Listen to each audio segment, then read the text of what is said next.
20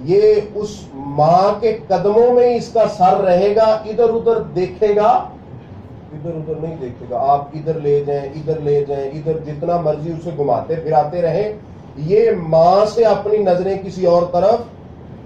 اسے اتباع کہتے ہیں کہ جب ہم نے محمد رسول اللہ صلی اللہ علیہ وسلم کہہ دیا تو پھر اتباع کا مطلب یہ ہے، صحیح اتباع یہ ہے کہ پھر رسول مکرم جناب محمد رسول اللہ صلی اللہ علیہ وسلم کی طرف سے ہماری نظر اور کسی کی طرف نہ جائے. ہمارے اعمال، اقوال، افعال، روزمرہ کے جتنے مسائل ہیں وہ سارے کے سارے قرآن و سنت سے ہوں. اور ہم بہت سی باتیں سنتے ہیں کہ دین مکمل قرآن و حدیث میں نہیں ہے، الحمدللہ موجود ہے.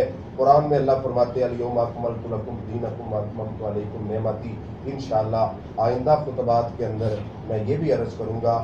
دعا ہے اللہ تعالی ہمیں صحیح معنوں میں مسلمان بنائے، اللہ تعالی ہمیں صراط مستقیم عطا فرمائے. آخر دعوانا الحمدللہ.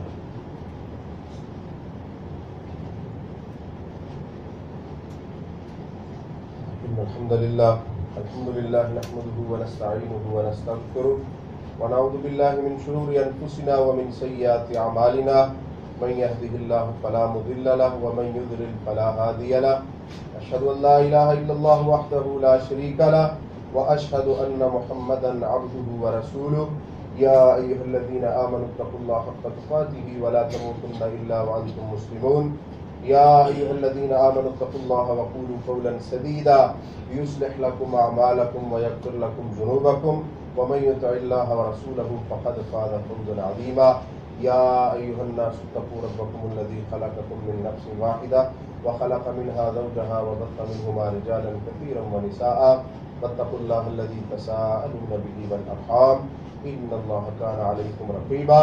أما بعد فإن خير الحديث كتاب الله وخير الهدي هدي محمد صلى الله عليه وسلم وشر الأمور محدثاتها وكل محدثة بدعة وكل بدعة ضلالة وكل ضلالة في النار. اللهم صل على محمد وعلى آل محمد كما صليت على إبراهيم وعلى آل إبراهيم إنك حميد مجيد. اللهم بارك على محمد وعلى آل محمد كما باركت على إبراهيم وعلى آل إبراهيم إنك حميد مجيد. سبحان ربك رب العزة عما يصفون وسلام على المرسلين والحمد لله رب العالمين.